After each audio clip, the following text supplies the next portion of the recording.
गेली अनेक वर्ष मिठागर कामगारांच्या पुनर्वसनाचा प्रश्न प्रलंबित आहे। अद्याप हा प्रश्न सिडकोने अथवा शासनाने मार्गी लावलेला नाही।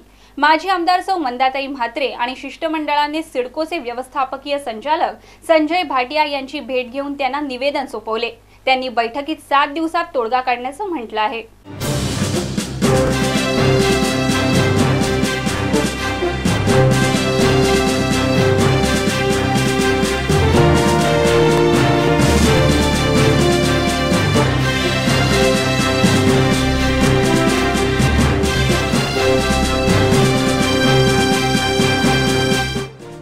गेली अनेक वर्ष प्रकल्पग्रस्त मिठागर कामगार यांचा पुनर्वसनाचा प्रश्न शासन दरबारी प्रलंबित आहे।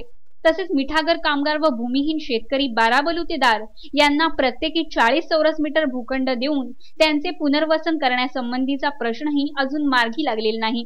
या संदर्भात माजी आमदार सौ मंदाताई म्हात्रे, महाराष्ट्र प्रदेश काँग्रेस कमिटी महासचिव नामदेव भगत, माजी उपमहापौर रमाकांत म्हात्रे, नगरसेवक अमित पाटील यांनी सिडकोचे व्यवस्थापकीय संचालक संजय भाटिया यांची भेट घेऊन त्यांना निवेदन दिले। यावेळी मिठागर कामगारही उपस्थित होते। सिडकोचे व्यवस्थापकीय संचालक संजय भाटिया यांनी बोर्ड मीटिंग घेऊन 7 दिवसात या प्रश्नाचा तोडगा काढण्याचं म्हटलं आहे। या निर्णयामुळे मिठागर कामगारांमध्ये आनंदाचा वातावरण निर्माण झालं आहे। त्यांना थोडा दिलासा मिळाला आहे। माजी आमदार सौ मंदाताई म्हात्रे गेल्या अनेक वर्षापासून प्रकल्पग्रस्त मिठागर कामगारांच्या न्याय हक्कासाठी लढा देत आहेत। माजी आमदार सौ मंदाताई म्हात्रे यांच्या नेतृत्वाखाली मिठागर कामगारांना लवकरात लवकर भूखंड मिळावा यासाठी सिडको व्यवस्थापकीय संचालक संजय भाटिया यांच्या समवेत बैठक घेण्यात आली। आमच्या अस्तित्वाचा प्रश्न निर्माण झाला आहे। मिठागर कामगारांच्या पोटापाण्याचा प्रश्न आहे। जर हा प्रश्न लवकरात लवकर सोडवण्यात आला नाही तर मोर्चा काढू असं माजी आमदार सौ मंदाताई म्हात्रे म्हणाल्या।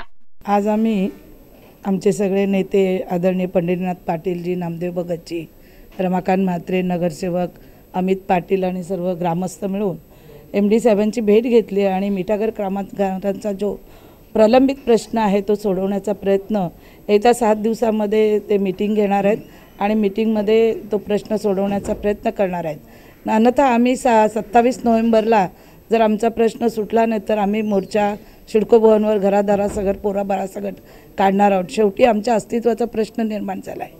आज रोजीरोटी नाही ह्या लोकांना, 80-80, 90-90 वर्षाची लोक झालेले आहेत। आज मरतील का उद्या मरतील अशी परिस्थिती असताना ठोसपणे सिडको आणि महाराष्ट्र शासन निर्णय घेत नाही। त्यामुळे मी त्यांचा पुन्हा एकदा निषेधसुद्धा करत आहे की हा निर्णय लवकरात लवकर घेण्यात यावा। तर आम्हाला आता नाही मिळालं तर याच्या पुढे मिळवलं काय फायदा आहे त्याचा? गणपतीला जे पैसे मिळणार होते त्याचे 4 महिने गेले। आता 8 दिवसामध्ये हे लोक देणार का? नाही देऊ शकत। मिठागर कामगारांना प्रत्येकी 40 चौरस मीटर भूखंड मिळावा यासाठी आमचा लढा सुरू आहे। या संदर्भात आम्ही सिडकोचे व्यवस्थापकीय संचालक संजय भाटिया यांची भेट घेतली आहे व या संदर्भात लवकरच निर्णय घेण्यात येणार असल्याचं महाराष्ट्र प्रदेश काँग्रेस कमिटी महासचिव नामदेव भगत म्हणाले।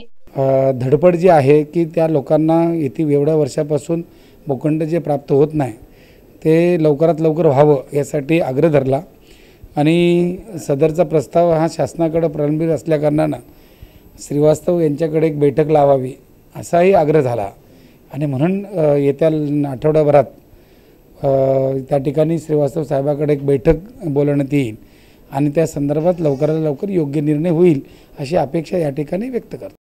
या संदर्भात शासनाकडे फाईल पाठवण्यात आली आहे। गेली 40 वर्ष मिठागर कामगारांना न्याय मिळालेला नाही। 7 दिवसानंतर या प्रश्नावर तोडगा काढण्यात येणार आहे। आम्ही थोडे समाधानी आहोत असं माजी विरोधी पक्षनेते पंढरीनाथ पाटील म्हणाले। MD साहेबांनी आम्हाला आश्वासन असं दिलं का तुमचं मागे जी आपली 2 महिन्यापूर्वी मिठागर कामगारांना घेऊन लेडीज वगैरे सगळ्यांच्या बरोबर जी बैठक झाली तेव्हा मी तुम्हाला आश्वासन दिला होता आणि त्याप्रमाणे तुमची फाईल मिठागर कामगारांची शासनाकडे मी पाठवलेली आहे। या येत्या 7 दिवसात परत त्याच्यावर कशी मीटिंग होईल ते मी पाहणार आहे आणि त्यांच्यावर योग्य तो लवकरात लवकर निर्णय मी घेणार आहे असं आम्हाला ठोस आश्वासन दिला आणि त्याबद्दल आम्ही आता थोडेसे समाधानी आहोत। माजी आमदार सौ मंदाताई म्हात्रे यांनी गेली अनेक वर्ष सतत मागे लागून मिठागर कामगारांना न्याय देण्याचं काम केलं आहे। त्यामुळे आम्ही त्यांच्या पाठीशी आहोत। 7 दिवसांनंतर तरी हा प्रश्न मार्गी लागेल अशी अपेक्षा असल्याचं नगरसेवक अमित पाटील म्हणाले। आज मंदाताई म्हात्रे यांच्या नेतृत्वाखाली आम्ही आज इथे MD साहेबांची बैठक घेतली। बैठकीमध्ये MD साहेबांनी आम्हाला आश्वासन दिले की 8 दिवसात आम्ही बोर्डात मीटिंग घेऊन आम्ही कळवतो आणि खरोखरच मंदाताईंनी जो पाठपुरावा वर्षानुवर्ष आम्ही बघतोय, लहान असतानापासून का मंदाताईंनीच हा पाठपुरावा करून याच्या मागे करून घेतलेले आहेत। म्हणून लोकांना मी आवाहन करतो का इकडे तिकडे न भटकता जे मंदाताई करतात त्यांच्या पाठीमागे राहून त्यांना ताकद देऊन आपण या मिठागर लोकांना न्याय देण्याचा प्रयत्न करतोय। आणि मंदाताई जिथे जिथे बोलवतील तिथे तुम्ही खरोखर मनापासून तुम्ही प्रयत्न करावं का जिथे त्या मिठागर लोकांना जी तुम्ही बघत असाल आमच्याबरोबरच सर्व आलेले आहेत, मिठागरच लोक आलेले आहेत, त्यांना न्याय मिळावा हीच अपेक्षा करतोय। अनेक मिठागर कामगार मरण पावलेले आहेत, तर जे जिवंत आहेत अशा कामगारांचं वय 60 ते 80 झालेलं आहे। त्यामुळे प्रकल्पग्रस्तांचा हा प्रलंबित प्रश्न लवकरात लवकर मार्गी लागावा अशी सर्व प्रकल्पग्रस्तांची इच्छा आहे। व्हिडिओ जर्नलिस्ट रितेश सोनोनेसह राज चव्हाण, MVTV।